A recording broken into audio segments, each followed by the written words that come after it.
बहुत बहुत स्वागत है आप सभी का एक बार फिर से शिक्षक शिक्षा यूट्यूब चैनल पे।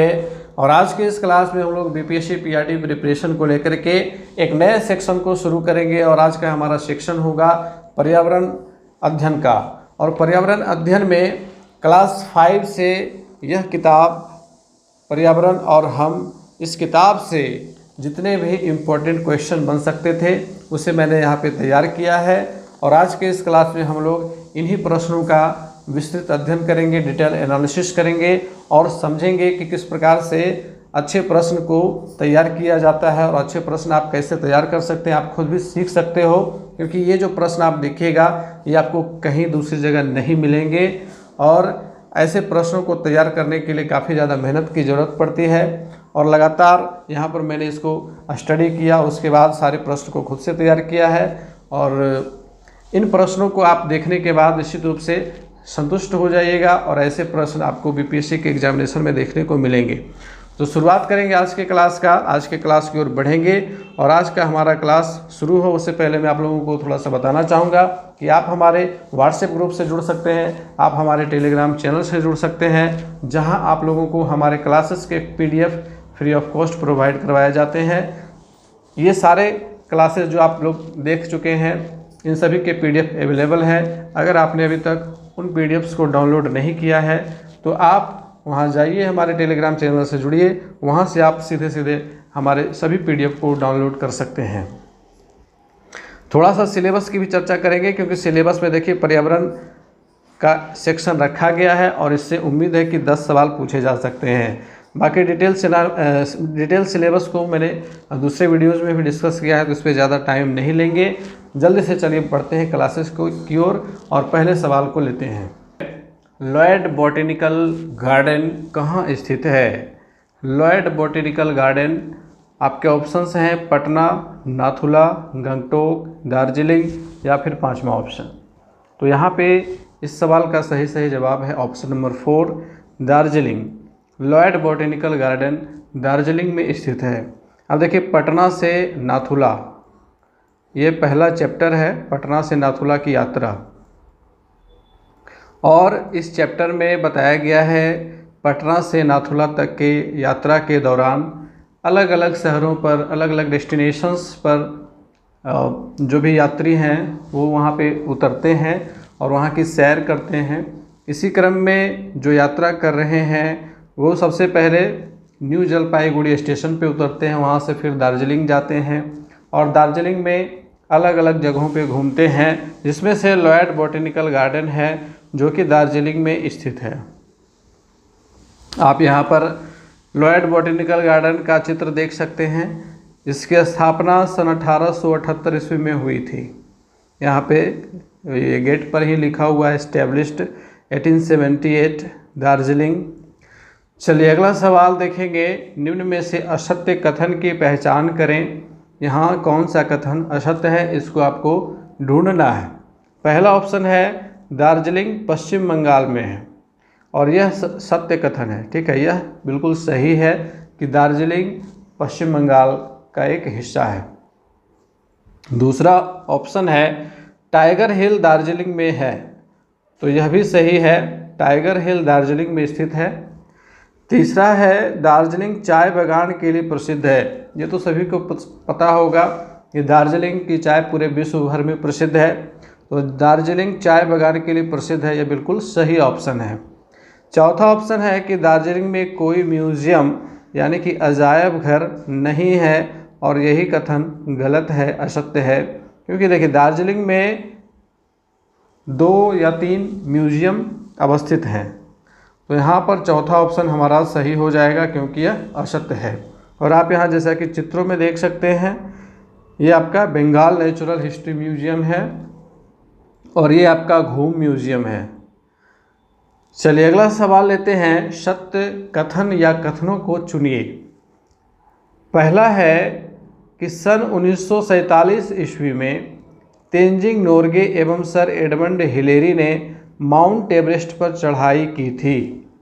तो यह एक असत्य कथन है, क्योंकि सन 1947 ईस्वी में नहीं बल्कि 1953 ईस्वी में तेंजिंग नोर्गे एवं सर एडमंड हिलेरी ने माउंट एवरेस्ट पर चढ़ाई की थी।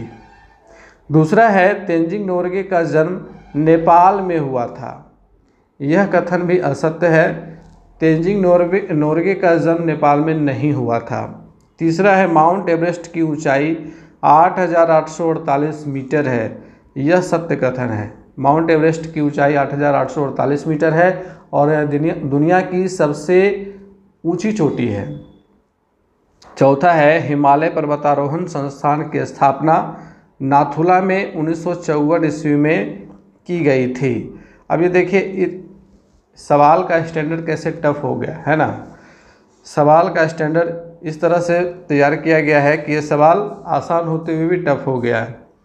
यहाँ पे सत्य कथन ऑप्शन नंबर 3 है, माउंट एवरेस्ट की ऊंचाई 8,848 मीटर है। यहाँ पर देखिए जो भी इम्पोर्टेंट फैक्ट्स थे उसको यहाँ पर दे दिया गया है कि तेंजिंग नोरगे एवं सर एडमंड हिलेरी ने माउंट एवरेस्ट पर चढ़ाई सन 1953 ईस्वी में की थी। 1953 में उन्होंने माउंट एवरेस्ट को फतह किया था। इसके बाद तेंजिंग नोरगे का जन्म तिब्बत में हुआ था, ना कि नेपाल में। ठीक है। और तीसरा था कि हिमालय पर्वतारोहण संस्थान की स्थापना दार्जिलिंग में 1954 ईस्वी में की गई थी। ठीक है। चलिए अगला सवाल लेंगे।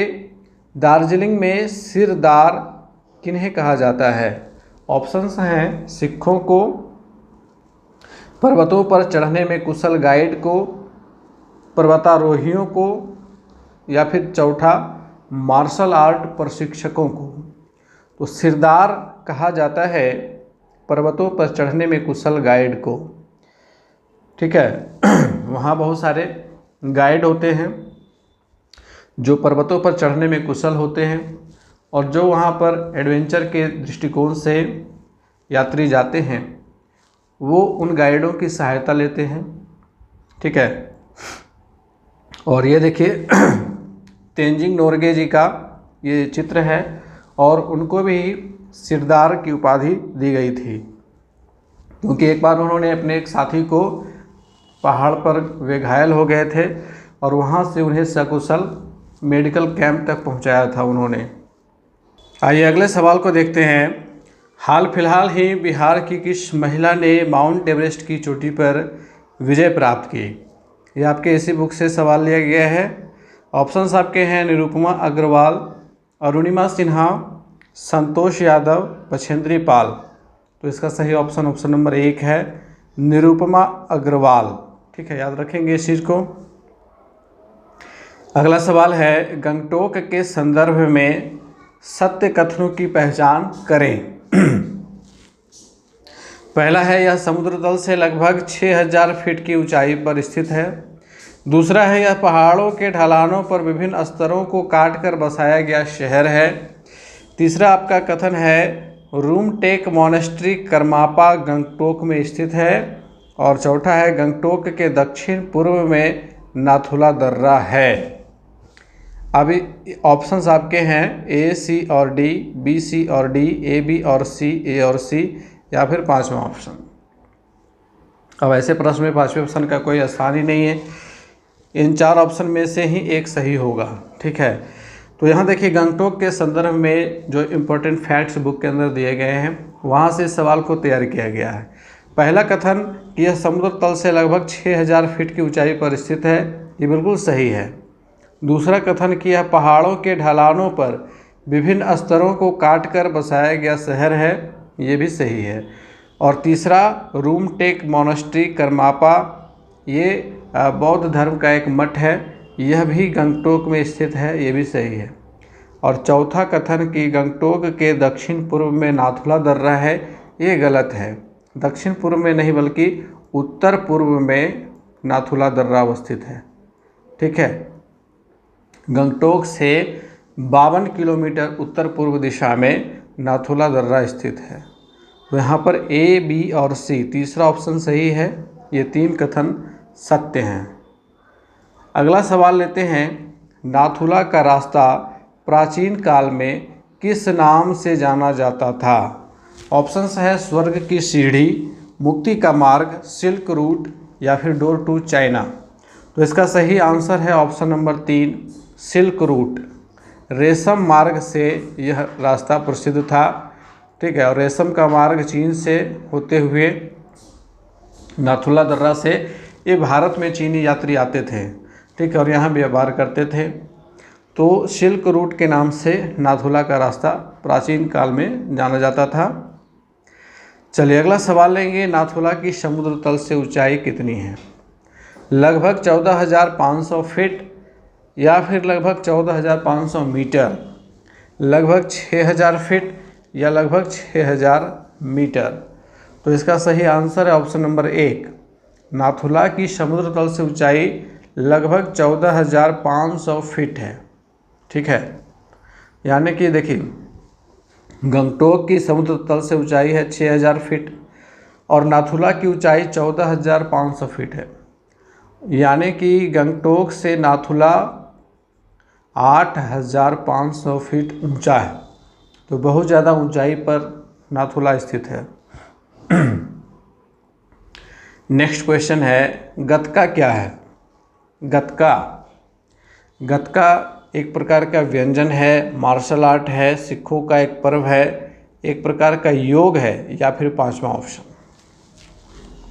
तो देखिए, गतका के बारे में बताया गया है कि गतका एक प्रकार का मार्शल आर्ट है और ये मुख्य रूप से सिखों के द्वारा किया जाता है, ठीक है।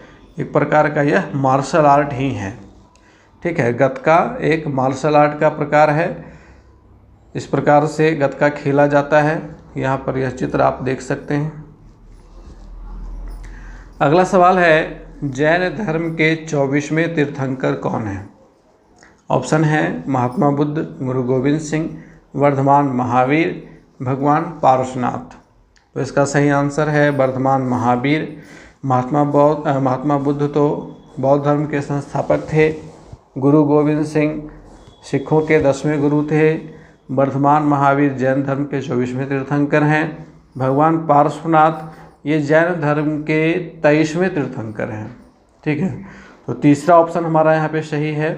ये आप वर्धमान महावीर का चित्र देख सकते हैं। जैन धर्म के लोग इनकी पूजा अर्चना करते हैं। अगला प्रश्न है, भगवान महावीर का जन्म स्थान कहाँ है?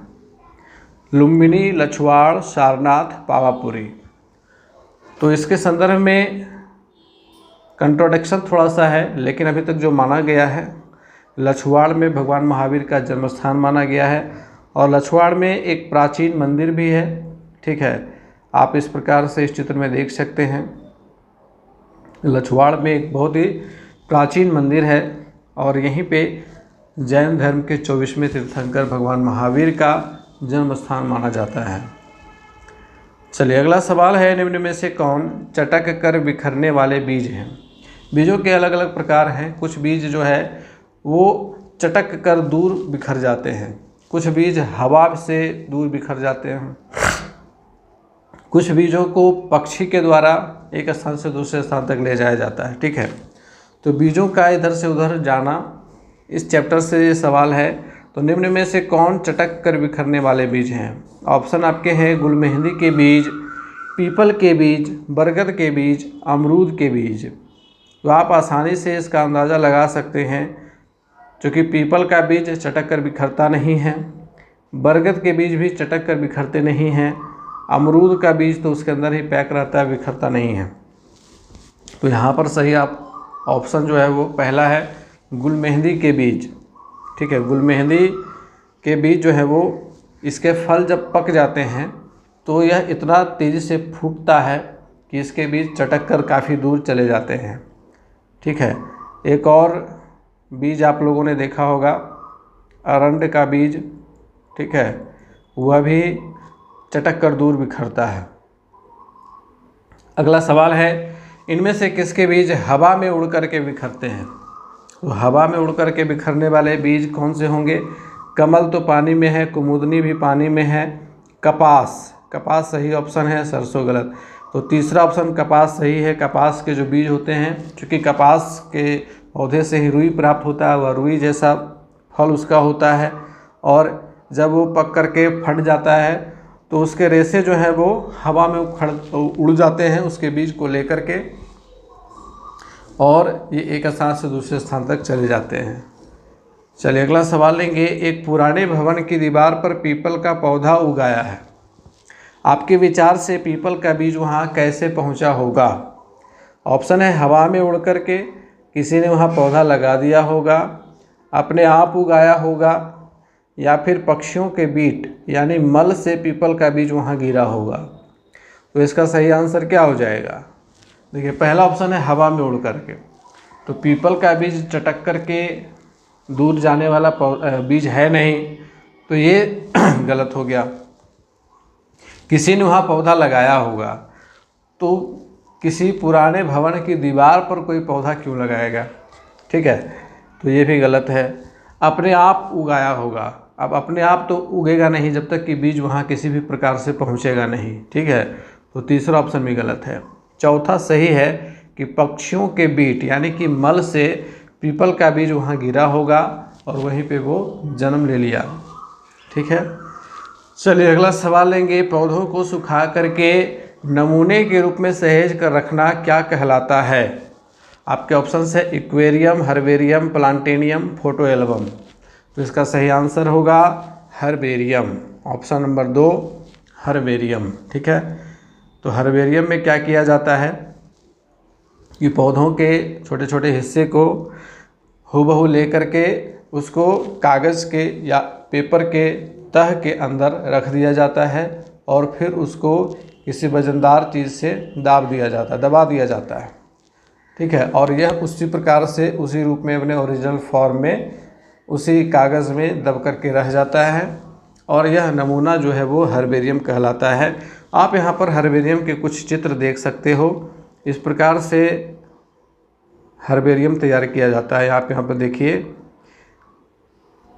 कि पौधे के हिस्से को बिल्कुल कागज़ के अंदर रख करके उसको दबा दिया गया है। इस प्रकार से देखिए बनाया गया है हर्बेरियम।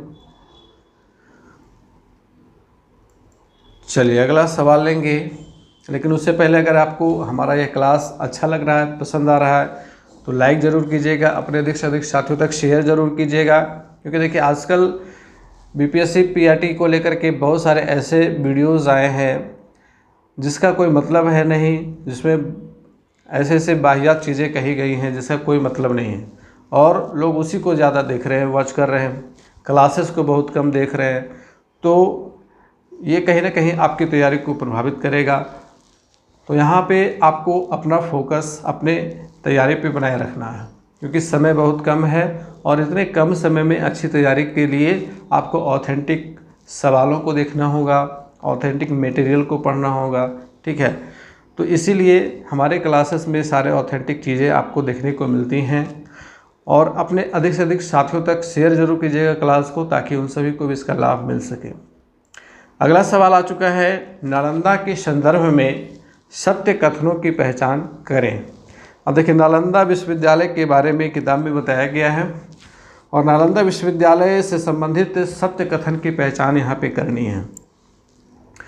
पहला ऑप्शन है नालंदा विश्वविद्यालय की स्थापना गुप्त सम्राट कुमार गुप्त ने करवाई थी।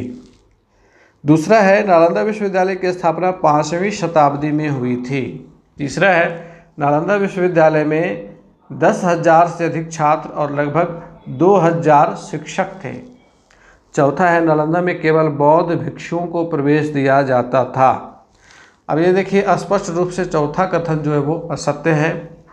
नालंदा में केवल बौद्ध भिक्षुओं को प्रवेश नहीं दिया जाता था, बल्कि सभी के लिए वहाँ पे प्रवेश दिया जाता था। और वहाँ पर प्रवेश के लिए द्वार पर ही 4 पंडित रहते थे द्वारपाल के रूप में।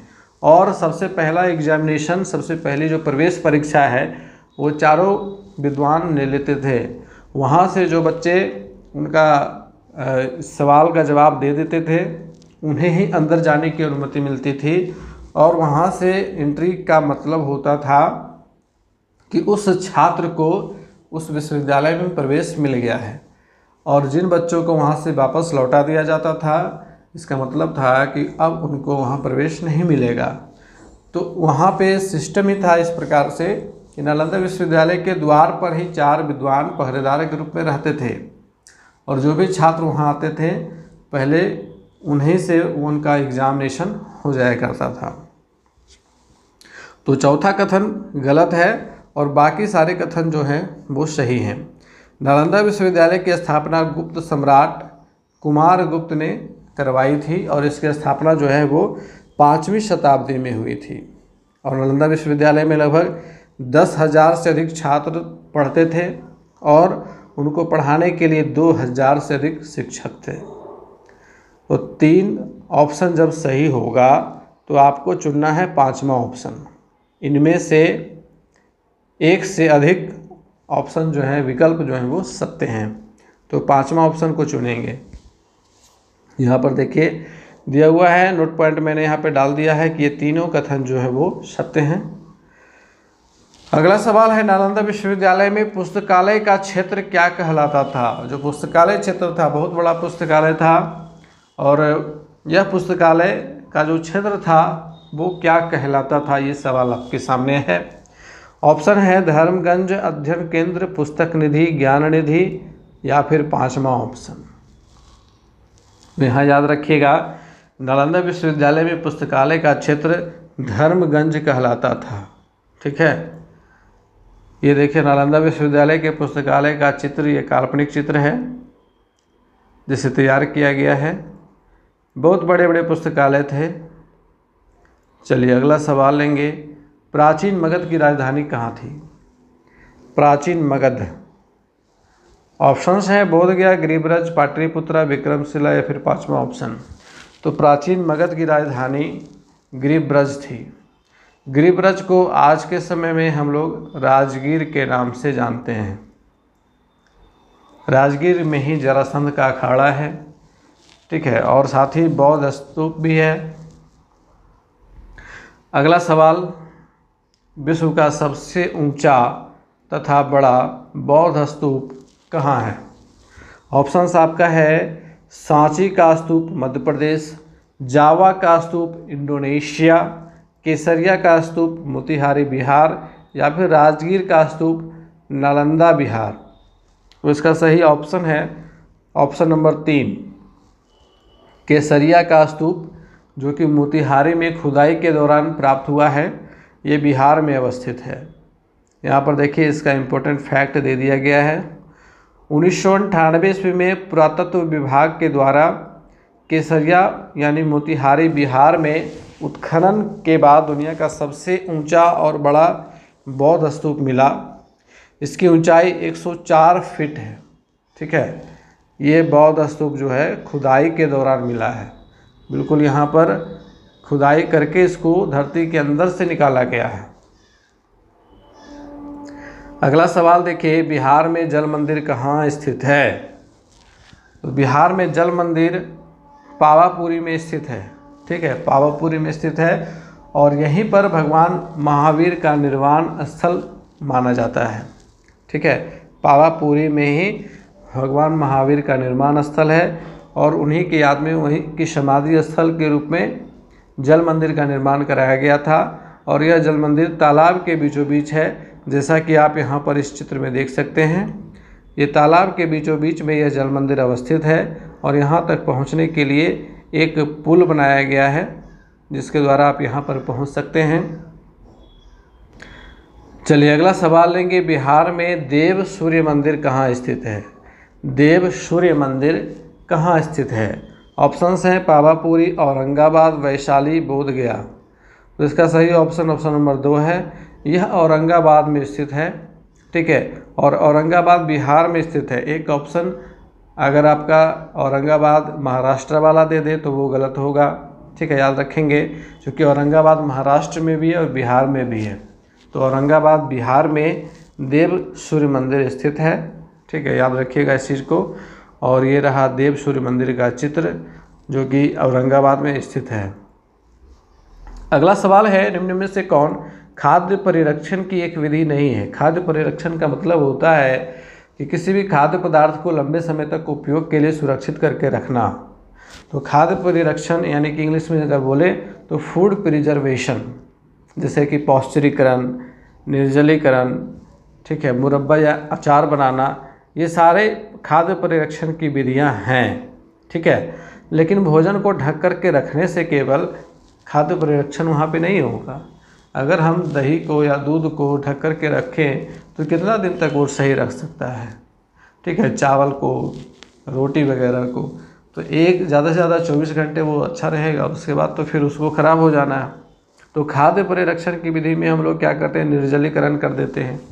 जैसे कि गोभी के फूल को धूप पे सुखा करके उसका निर्जलीकरण किया जाता है, उससे जल की मात्रा को बिल्कुल हटा दिया जाता है, और जब वह सूख जाता है तो उसे फिर भविष्य में इस्तेमाल करने के लिए उसको एक डिब्बा में बंद करके रखा जाता है, ठीक है, और उसको फिर बाद में इस्तेमाल किया जाता है। पौष्टिकीकरण में दूध का परिरक्षण होता है। मुरब्बा या अचार बना करके हम लोग कुछ खाद्य पदार्थों को लंबे समय तक उपयोग में ला सकते हैं, लेकिन भोजन को ढक करके केवल रखना ये खाद्य परिरक्षण की विधि नहीं है। तो यही हमारा ऑप्शन सही होगा यहाँ पे। अगला सवाल देखेंगे, रोनाल्ड रॉस के संदर्भ में सत्य कथन की पहचान कीजिए। अब देखिए, रोनाल्ड रॉस के संदर्भ में एक चैप्टर दिया हुआ है। रोनाल्ड रॉस ने ही मलेरिया के ऊपर काम किया था। अब देखिए ऑप्शंस को पढ़ेंगे। पहला ऑप्शन है, इनका जन्म भारत के उत्तराखंड राज्य के अल्मोड़ा नामक शहर में हुआ था। दूसरा है, रोनाल्ड रॉस ने वकालत की पढ़ाई की थी। तीसरा है, रोनाल्ड रॉस ने मलेरिया के फैलने के कारण का पता लगाया। और चौथा है, उन्होंने मलेरिया फैलने के पीछे प्रदूषित जल को जिम्मेदार ठहराया।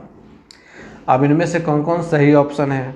पहला ऑप्शन कि इनका जन्म भारत के उत्तराखंड राज्य के अल्मोड़ा नामक शहर में हुआ था, ये बिल्कुल सही है, ठीक है। नाम को देख करके ऐसा मत मानिएगा कि भारत में इनका जन्म नहीं हुआ था।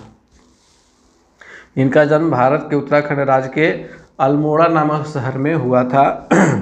दूसरा ऑप्शन कि रोनाल्ड रॉस ने वकालत की पढ़ाई की थी, गलत है। ये भैया डॉक्टर थे, वकील नहीं थे, तो दूसरा गलत है। तीसरा है, रोनाल्ड रॉस ने मलेरिया के फैलने का कारण का पता लगाया था, ये भी बिल्कुल सही है, और इसीलिए इनको नोबेल पुरस्कार भी दिया गया था, ठीक है। उन्होंने मलेरिया फैलने के पीछे प्रदूषित जल को जिम्मेदार ठहराया, ये बिल्कुल गलत है, क्योंकि हम सभी को आज पता है कि मादा एनोफिलीज मच्छर के काटने से मलेरिया फैलता है, और इसका पता रोनाल्ड रॉस ने ही लगाया था। इन्होंने बहुत अथक प्रयास किया था, लगभग 20 साल इन्होंने अपने रिसर्च पर बिताए थे। एक एक मच्छर को ये पकड़ते थे, उसका पेट चीरते थे, उसके खून के नमूने लेते थे, फिर उसकी जांच करते थे, फिर जिस व्यक्ति को उस मच्छर ने काटा है उसका नमूना लेते थे, उसकी जांच करते थे, फिर दोनों को मैच करते थे। लंबे समय तक इन्होंने मच्छरों को पकड़ पकड़ करके उसका ऑपरेशन करके उसके खून का परीक्षण किया, फिर व्यक्ति का परीक्षण किया। तो इस प्रकार से लंबे अंतराल के बाद इनको पता चला कि मादा एनोफिलीज नामक मच्छर है, यही इस बीमारी को फैलाती है। और आप यहाँ पर इनका चित्र देख सकते हैं, रोनाल्ड रॉस। और यहाँ पर हमारा 5वां ऑप्शन हम यहाँ पर सेलेक्ट करेंगे। इस तरह के ऑप्शन अगर आपके सामने आ जाता है कि 2 ऑप्शन अगर सही हो रहा है, तो वैसे स्थिति में हम लोग 5वें ऑप्शन को सिलेक्ट करेंगे, ठीक है। 5वां ऑप्शन यानी कि एक से अधिक विकल्प यहाँ पे सही हैं। चलिए अगला सवाल लेते हैं। इडली डोसा कहाँ का प्रमुख भोजन है? पटना, जयपुर, श्रीनगर, चेन्नई। काफ़ी आसान सा सवाल है। हम सभी को पता है कि इडली डोसा दक्षिण भारत का प्रमुख व्यंजन है। तो यहाँ पर देखिए, दक्षिण भारत से संबंधित एक शहर है चेन्नई, तो चेन्नई को हम लोग टिक करेंगे, चेन्नई सही आंसर है। अगला सवाल, बिहार के पश्चिम चंपारण में कौन सा अभयारण्य है?